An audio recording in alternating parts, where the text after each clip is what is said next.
গফুর ভাই এই রোডটা এই মুহূর্তে 800 মিটার হয়েছে। এটা ওই নদী পর্যন্ত 2 কিলোমিটার, এই একবারে কমপ্লিট হবে।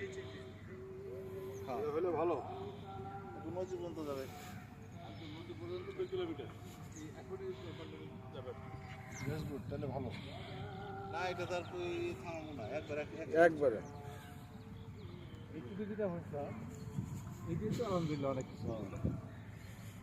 আর আমরা এক সময় মাটি ভরবো, রাস্তা করবো, কত প্ল্যান করছি, আজকে আলহামদুলিল্লাহ ভালো লাগার বিষয়।